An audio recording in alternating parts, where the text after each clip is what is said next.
basics of interviews. Uh, how many of you have attended any session which talks about how to handle interviews? Any kind of session, anywhere?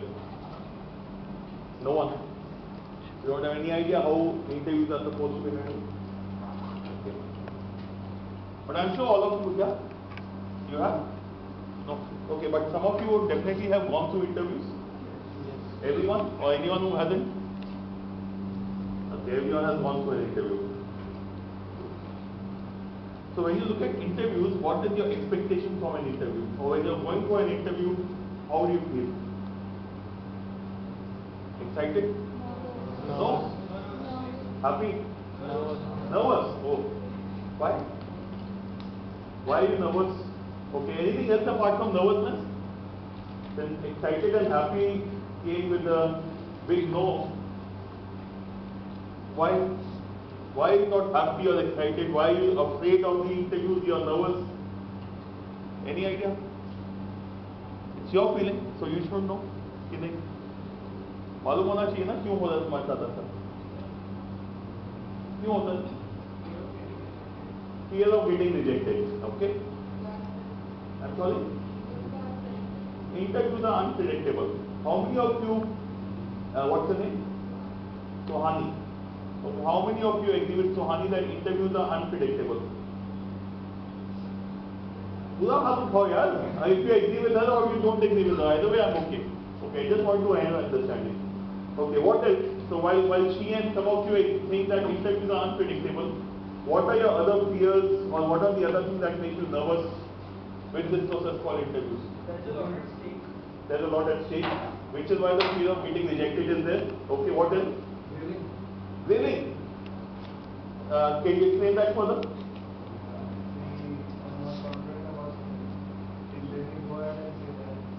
Okay. You are not confident about something. So instead of willing, you should be saying fibbing. Willing is not the right word there.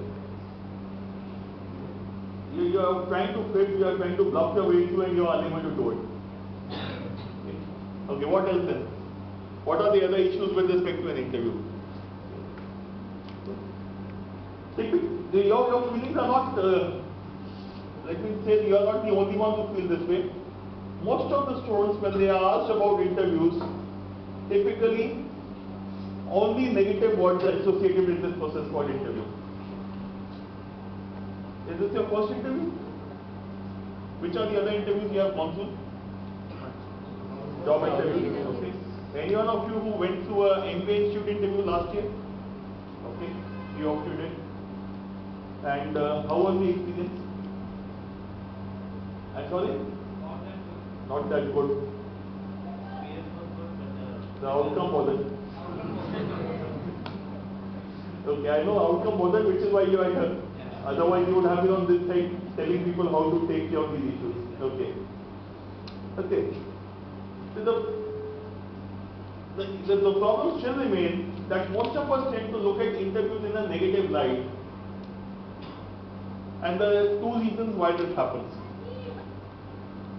This happens because of one, what I call the fear of unknown. I don't know what they will ask me in the interview. Or it is the panel's prerogative to ask whatever questions they want to. They decide what to ask. I don't have a say. My job is just to sit there and answer questions to the best of my abilities or to get over that hump somehow or the other. And even if I don't know how to answer questions, let me try to bluff my way through and hopefully they will not know what my subjects are. Most probably they are professors from Management Institute, so they are unlikely to know my subjects. Okay. So obviously I can get away by speaking anything. Okay. How many of you are engineers, by the way?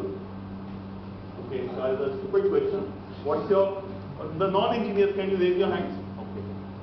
What's your background? TA. Biotech. I'm sorry? Okay. BCom. CA. Okay. Okay. So when you're looking at the interview, first thing is that we have that fear of unknown, that whatever they want, they can ask us. Okay. And obviously, if they can ask us anything under the sun, more often than not, we will not know the answers. Okay. Because I know a limited number of things only. I know for some of my subjects, I have some knowledge or information of my interest areas, maybe a bit about current affairs or general awareness, a bit of something or the other, but most of the things in this world we don't know anything about. And there are three so-called learned people sitting across the table who are likely to have greater knowledge than me in most of the things, and even if they don't have knowledge, I don't know. Because their job is to ask questions. Answering is my job. But more than the fear of unknown is what I call the fear of known. What if they ask me about taxation? I'm a BCom student. I'm a biotech specialist. What if they ask me my subject and I don't know, or rather I know I don't know. So if they're going to ask me, it will be a bigger problem for me. So more than the fear of unknown I found, it is the fear of known which pulls us more than anyone else, anything else. Because while the unknown thing I am not expected to know, or even if I don't know, I am okay with it. But the things which I am expected to know, if I am weak there, then it is going to be a problem. And invariably I will be weak there. Because again the people sitting across the table are learned people. They have knowledge of different areas. And obviously if they have knowledge of different areas, they will be able to ask me questions. And how do they know what is taught in my college? They will probably go beyond what is taught in the college, even in my area of interest or in my subjects. Okay. So these are two things which normally tend to, and I'm sure you realize between the two the entire universe is covered. The fear of unknown and fear of known. Okay. So these tend to create problems. So to understand what is this all about, let us first try to understand the difference between the written test and the personality assessment stage. Because once you understand the purpose of the personality assessment stage and hence the interviews, only then you will be able to say, okay, are these fears valid or invalid? Does it make sense to be worried about some of the things which you don't know? So first thing to you, what is the purpose of the written test? What is the purpose? Why was the written test conducted? I'm sorry? Check your aptitude. Anything else? It's an elimination process. They are not worried about your aptitude actually. They don't care. All they know is that 200,000 students who want to get into these institutes, and I can't meet all of them. So can I use some technique to reduce the numbers to a set of numbers which is manageable by me? Ideally, I would like to meet every student and then evaluate. Time does not permit me, or I don't have the luxury of time, so obviously I will have to decide on a method. And the written test is the simplest way of eliminating people. Okay? On the way they might take a bit of aptitude also, but that is incidental to the process. The main focus is, can I reduce the numbers? Okay? And which is why a simple test is designed. Okay? I know many of you will not agree that it's a simple test, but the reality is it's a simple test.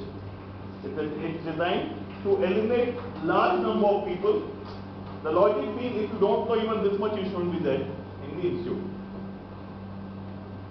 On the way, as I said, they will check your aptitude also, they will check your basic reading skills, basic comprehension skills, basic mathematical skills. All of them will be checked on the way. Or in other words, if the focus of this process or the written test is nothing but elimination, that means the focus is to look at your negatives or your deficiencies. Your marks in section 1 are low, eliminate. Marks in section 1 are fine, in section 2 they are low, eliminate.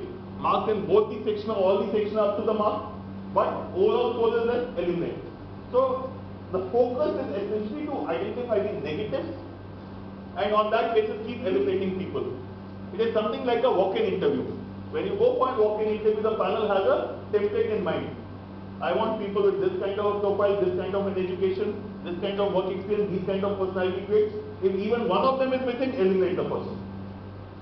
And the purpose of all walk-in interviews like the written test is to reduce it to a manageable number so that you can have a greater in-depth interaction with the person. Okay? So the first thing is, written test is not aptitude, it is essentially elimination. And conversely, the personality assessment stage is about selection. From an institute perspective, anyone who will reach this stage is good enough to join the institute. So the 1,000, 1,500, 2,000, 2,500 students who are shortlisted by different institutes, as far as the institute is concerned, you are good enough to join the institute. But there is a paucity of seats. Not everyone can be accommodated. So they go to the next stage and say, okay, let me meet everyone, evaluate each one of you, and understand you better, and then decide whether to, who are the people whom I should be making an offer. The interesting thing which you need to remember is, unlike the elimination process which focuses on the negatives, any selection process focuses on your posture or your strength. You select people based on their postures, based on the good things about that individual. You reject on the basis of negatives, conversely you select people on the basis of positives. Okay? And hence, the personality assessment process, which is a selection process, will not go into your negatives, or is unlikely to go into your negatives, and is by and large going to focus on your positives and your strengths. Which is why you will find many times MBA Institute interviews or the selection process does not get into the academics at all. If you check out with your seniors, your friends who have gone through this process, some of them will tell you, no, but they did not talk to me about academics at all. Or my entire interview was on the current political situation or the current economic situation of the country. Why does that happen? That happens essentially because they are interested in looking at your strength areas, understanding how good you are in whatever you say you are good at. Because if you are good in some area, they'll extrapolate and say, okay, if he's good here, he can probably be good other places as well. So let me first find out what is this that this person thinks he's good at. And if he thinks he's good at that area, let me see how good he is actually. If his mental image of his strength matches my expectation of his strength, then I'm fine with the person. Or the focus has to be completely on your strength, not on your negatives. And if the focus has to be on the strength, what are the chances of them going into areas which you are weak at? Very low. Similarly, the unknown areas. Why will they worry about whether you know about shale gas in US or not, when that is not an area of interest or something which you have studied at all? They will focus on what you are expected to know. They will focus on what you claim to know. And they will check you out on those particular areas rather than everything under the sun. Which is why many times that fear of unknown, that I can be asked everything, is completely unfounded.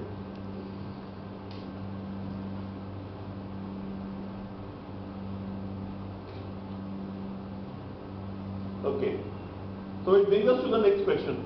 What do you think is being checked in the interview? क्या check बोला था? Your communication skills, yeah. Listening Your power. confidence. Listening power. Listening power. I'm sorry? Presence of mind. Soft skills. What are soft skills? I don't know. I have another problem in fact, and I will request you to at least accommodate me in that area. I am pathetic when it comes to vocabulary. My understanding of language is very poor. I can only understand simple words which have a direct meaning.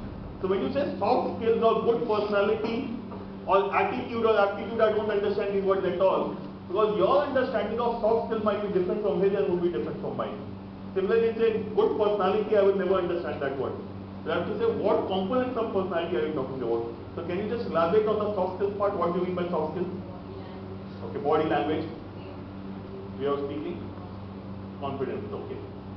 Okay, anything else? What else? The ability to sell yourself. Ability to sell yourself. Clarity of thought. Clarity of thought. Performance under stress. Performance under stress. Did it happen to you? No, okay. Anyone else? Unfortunately, none of these are checked in an interview. Nothing. जो कुछ भी बोला ना, बिल्कुल interview में आता ही नहीं है.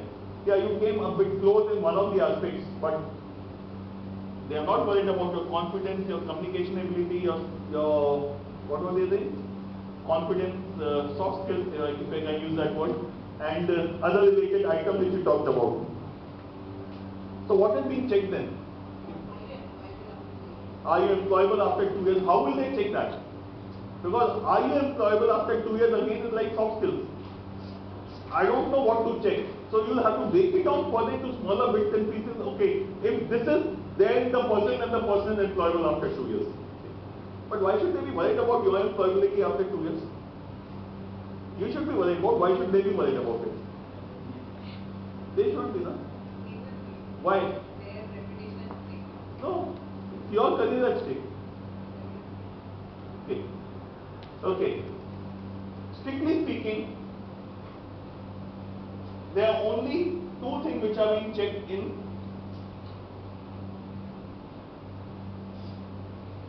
an interview. Okay. And before you start having ideas, the word commitment means a little different from what you understand it in college. It's slightly different orientation, if I can use the word. Okay. But yes, they are checking out your commitment and your ability to think logically, and that is what the gentleman at the corner said. Clarity of thought, which comes close to that. So first, let us understand what do we mean by commitment. Yeah, what do you mean by commitment? How devoted are you towards your area of interest? How serious are you How serious are you? towards doing Okay. What else? Focus. I'm sorry? Finishing it, taking it to the end. Okay. The way we understand commitment at a broad level, I would say that is the definition out here again. That when you are committing to something, you will put your weight behind it, you will be serious about it, you will put your effort behind it. If you are not committed to something, obviously you are not going to put your effort behind anything. So when we are talking about commitment, we are talking about commitment in our context means willingness as well as ability to put your weight behind something, willingness as well as ability to put in effort. But behind what? It is not behind everything. It is behind whatever you are keen on, whatever you are interested in. So if you tell me academics I am not keen on at all, I don't understand at all, they will not worry about your knowledge of academics, or they will not check your commitment to academics. But if you say, I am fond of watching cricket matches, or I am fond of reading, or I am fond of music, they will say, okay, can I check your willingness to put effort behind these areas? And how do they check it? Check it by virtue of your knowledge. If you are keen on something, if you are interested in something, obviously you should have knowledge of that area. So if you have knowledge of that area, I will assume that whatever you are interested in, whatever you are keen on, whatever interests you, you are likely to put effort behind it, or you are likely to be committed to it. And if you are going to put effort behind it, you will gather knowledge. So how do I check whether you are committed to something or not? By checking out your knowledge in your area of interest. So whatever you define as your area of interest, I will check out your knowledge in that particular area, and that is where commitment will be tested out. Now, why is it your knowledge in your area of interest? Why is it your area of interest? Why not their area of interest?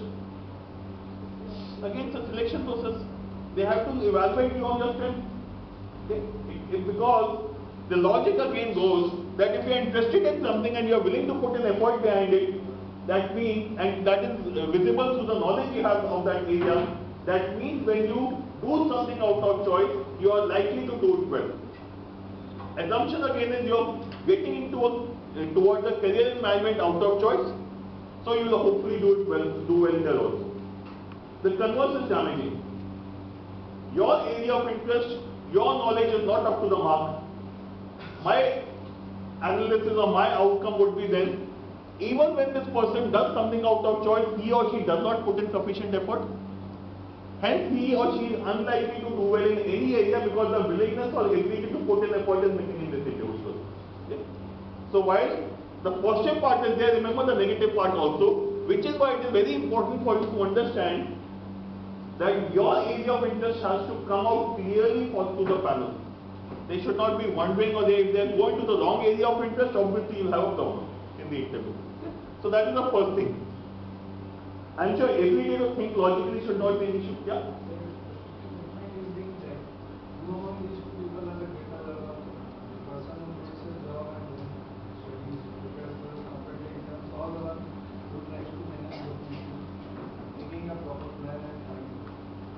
So you tell me, depends on what is the commitment towards. Toward what? Okay. What's your name? Gaurav. Gaurav, just hold on with this question for maybe about an hour or so. When we discuss why MBA, we'll discuss this question. Again, in case I forget it, just remind me at that point of time. But Gaurav's question was, who's more committed? The person who quits his job, drops a year, stays at home, prepares for entrance exam, or someone who along with his job or work or college manages to handle both of them together? Both of them have what called who is more committed. So we'll discuss that in a little while. Because it is, to me, it is more important to know what is the commitment towards. Okay. So ability to think logically and commitment, these are the only two things which are checked, because if these are missing in an individual, in real life, I'm sure you have seen, it is only your willingness and ability to put in effort, it is your ability to think clearly, to respond to a difficult situation in a thought out manner, through a plan, that you can get out of a situation. So if you are not willing to put in effort, if you don't have the capacity to think logically, you will not be able to do well in any area, is the assumption. And that is why they check these two things. So what about the other things? The confidence, the attitude, the ability to handle pressure. What about them? No, they will come after this. That's the icing on the cake. This is the cake. If you don't have this, the others don't matter. So that can become a differentiator for you, provided these two things are there. If you are committed towards whatever you do out of choice, if you have the ability to think logically, after that, if you are confident, I am okay with it. But if these two are missing and you are great at speaking, you are confident, it does not matter. Because then there is no substance within you, because whatever you are then saying is going to be unlikely to yield fruits at all. Okay? So this is the core thing. Everything else which you talked about are checked out or become a differentiating factor, provided these two are in place. Which is why you find many people who have these two in place but are pathetic in terms of communication still get through. The converse is unlikely to happen. The reverse is unlikely to happen when people are lazy, they don't want to put in effort, they don't have clarity of what they want to do in life, but they are good speakers. If I can use the word good personalities, unlikely they will get through. This is the core, this is the thing which has to be there first of all. Only after that anything else will be looked at. Okay. So which again takes us to the revision part. When we talk about commitment, commitment is checked out by checking out your knowledge in your area of interest. How do we check out your ability to think logically? A very simple rule is there. Any question which starts with the word why is forcing you to think, forcing you to come up with reasons, forcing you to come up with why whatever happened, that logic will flow out. So logic is basically checked out by using this simple word called why. So whatever you say, I'll prefix the why, ask the same question to you. That is where I'll be checking out your ability to think logically. Can you remember those of you who had an interview last year? Any question which started with why? Apart from why do you want to do MBA? Why so less marks in graduation? Why so less marks in graduation? What was your answer? I said I didn't know. I obviously don't know. You don't know why were your marks low, or you did not know the subject? I told them it's Mumbai University. Oh. Mumbai University normally doesn't give good marks. Okay. Okay. Why don't you go into politics? You asked last time. Why were you asked this question? Have you ever thought? The other thing which you need to remember, there is no question which comes out of the blue. Every question comes out because you have done something, you have written something, you have spoken something, or if you think it is genuinely out of the blue, you did not do anything, maybe they want to put you under pressure and see how you respond to difficult and uncomfortable situations.